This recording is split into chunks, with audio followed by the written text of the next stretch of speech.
So I came across an article that I immediately had to send to Kelly because it's Doom related, and a lot of our job is talking about Doom. We lead a charmed life. And this article put forth the idea of what if something were to replace Doom as the game everybody ported to absolutely everything that could potentially play a game. I would just like to point out that I don't think anything should replace Doom as the game that we port to everything. I think that's sacrilege to even suggest such a thing. This person is borderline treasonous at this point. But let's play devil's advocate. I want to see what Kelly's thoughts on this were, the suggestions that they threw out there, and if he has any additional suggestions of his own. Yeah, I think we need to stick Doge on this guy. They need to call it because I fun it was a good article based on a flawed premise that Doom is doomed out and it's time to move on and do something else. Nope. And he advances options: Counter-Strike, Half-Life, Counter-Strike, Quake, and Crisis as options, and he'll go through them. We'll talk a little bit about each of those there. Um, and then said, move on, go try and make Doom run on your dishwasher or something like that. And first of all, there's an art to people getting Doom to run on stuff, and I think that industry needs to continue because it's awesome and it gives us a show every now and then. So we're all for that. But yeah, I disagree with this premise, but I thought still it was worth saying. What are things that can occupy comfortably a second place behind Doom is the most modern. That's a much better way to put it. What And else should we start porting to everything? yeah, and to me, the easy in quote unquote path would be Quake, because it's from the id family tree, and while there are advancements in Quake visually and gameplay wise that aren't present in Doom. Uh, and you're actually seeing a fair number of Quake mods out there too, so it's achievable by the common person, at least someone that sinks in a little bit of time. So I think in the conversation, Quake's reasonable, but that's kind of like Doom's cousin. So if Mister, we need to move on from Doom, you're going over to Doom's cousin. I don't know if that's a meaningful enough move, but I mean, I do think it would be probably the most accessible candidate of what he offered there. I don't know what your thoughts were on Quake. Quake seems like the most obvious choice for that. Like you said, it has that same DNA that Doom has. It's a part of that family tree, if not a direct sequel the way the actual Doom sequels are. But it seems like it's in the same family under that same umbrella. Plus, I do really like the ports of Quake. So the Saturn port of Quake, which I've been playing a lot lately, of course, on my modded Saturn, is excellent. It runs off of the Slave Driver engine that was created for Power Slave and runs surprisingly well, considering that Saturn was already a couple years old, I believe, by the time that came out. So you would think it wouldn't be able to run on that hardware, but it does. I also really like the Quake port for Nintendo 64. I don't know if you've had a chance to play that one yet, Kelly. Um, so I've got Quake 2 for the 64, but not Quake the 2 original. for 64 is really interesting as well, because that's actually a completely unique game to Nintendo 64. It's the same style as Quake 2, but it doesn't actually port any of the levels over. They're all levels created for Nintendo 64. Yeah, I mean, and I like the gameplay on Quake 2, and I'm sure I'd like, I'll have to, uh, well, I certainly can, go back to a previous show. Uh, Thanks to the Evercard, uh, we Evercard, we can play lots of Nintendo 64 games, and including Quake. So I'll have to give that a spin because I really haven't had a chance to do that yet. But I mean, PC Quake was kind of my main interaction with Quake, and really enjoyed it quite a bit. Like uh, the monsters are kind of blocky. There's a more of a Minecraft. It's kind of a Minecraft-esque, not quite, but just really great gameplay. And Yeah, one of the best weapons ever, the nail gun, is just a treasure to go around and spray. It's more rewarding than the chain gun for me in Doom is the nail gun. So I agree. Yeah, absolutely. I played a fair amount of Quake when it was originally released. A few of my friends had it. I was way more into Doom than Quake. But later, I've gotten more into Quake, playing the original shareware release again as of a couple years ago, then getting into Nintendo 64 with Kelly's tutelage, dipping my toe in all that. The Nintendo 64 port of Quake, as I said, is great. Similar to like PlayStation Doom, it's kind of overhauled a great deal. You get a different lighting scheme, a completely different score. And as much as I love Nine Inch Nails, and I think they made a great soundtrack for Quake, the Aubrey Hodges score for Quake 64 is also great, and it gives the game a really different feel combined with the different lighting and some unique elements. It's missing a few levels from the PC version, but it also has a Nintendo 64 exclusive level. And then Quake 2 is a completely exclusive campaign on Nintendo 64.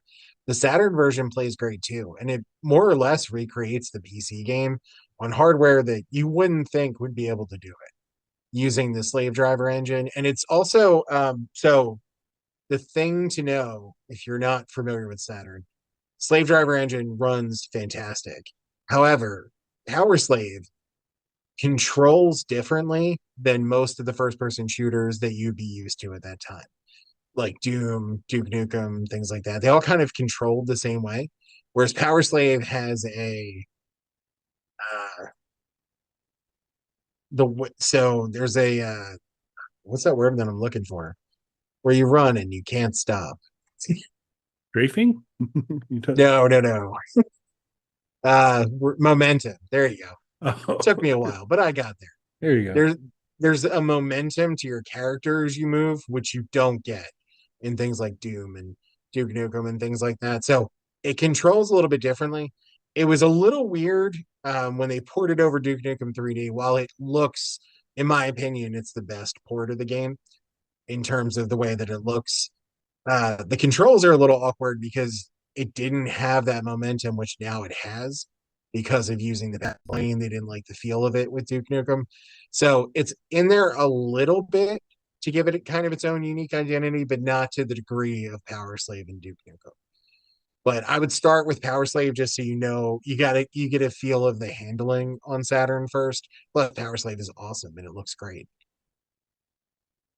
So what's one maybe you would suggest that wasn't on the list? So I'm going to go back. I've mentioned it on previous shows, Unreal. I just really enjoyed it. I mean, so it's kind of around, I had, played a ton of Doom. Quake came out, Quake 2 came out, and I was enjoying those quite a bit. Hexen, I was never as excited about Hexen as Quake and Doom. That was good. But then kind of all around that same time frame, Unreal came out. And that, while there were, many similarities to the nature of the game, there was just something about the gameplay and the environment on Unreal that I really enjoyed, and I think that could be an incredibly cool platform to see a lot of ports of. Now, obviously, the Unreal Engine lives on in many different ways now, but the OG original Unreal, I think that would be. I don't know why it's not been a platform considered for, but that to me, it's a couple of the other Crisis and Half-Life, they're so advanced in terms of what they run on. I just think it would be hard for us common folk to really pull a lot of it off. And in some of the cases, like it's like, well, you're going to have to be pretty clever to find the source code to begin to do it. That's like way too much work. That's if I have to end up compiling something at some point in time, that's not a good sign. My compiling days are over. And so just a couple of those environments I'm a little skeptical about. But I'd say Unreal would be for me. Did you have anyone in mind? So my knee jerk reaction was to say something like Portal, which is a super fun game, and I love that game. But going back to what Kelly was saying, way too advanced for this kind of thing. Portal hasn't been ported to a ton of stuff because the physics of it were hard enough to get running on things when it came out. So I don't think, I think you would struggle probably a little with Quake in comparison to Doom. Portal's going to be way too advanced to do that, similar to, Crisis and things like that. So going backwards and kind of stepping down, my next kind of guess would be GoldenEye. Obviously that causes tons of Amazon related issues now. So I feel like they would stand in the way of progress on that. So I'm gonna throw out a game that I feel like doesn't get enough attention. We've mentioned it a couple times here, and that is going to be, oh man, now I can't remember the name. I'm doing terrible today. Lemmings. No? Lemmings. Lemmings, the first person shooter. Zero tolerance. It was a first person shooter for Sega Genesis. It most of the attention that it got at the time was just on the fact that it ran like a PC. It didn't look like a PC first person shooter. It was definitely a downgrade visually from it.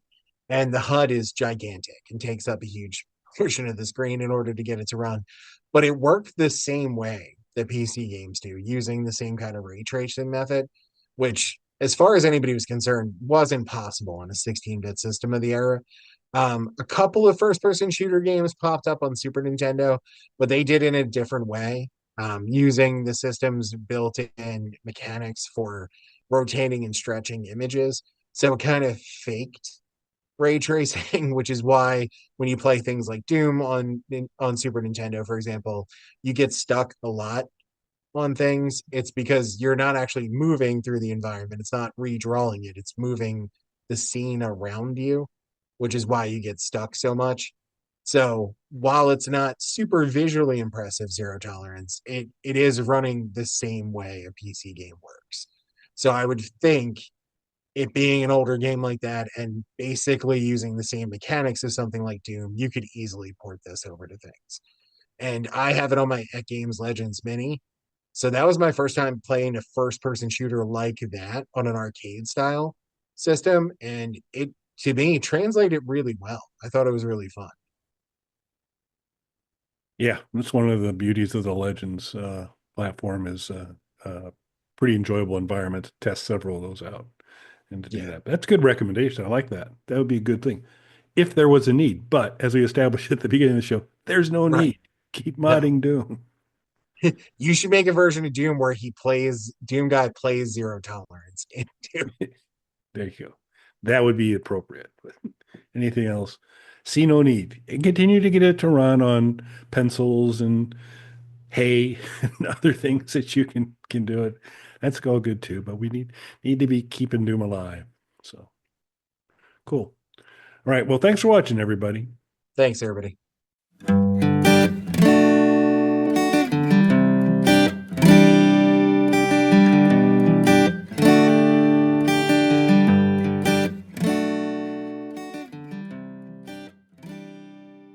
Bog Panda.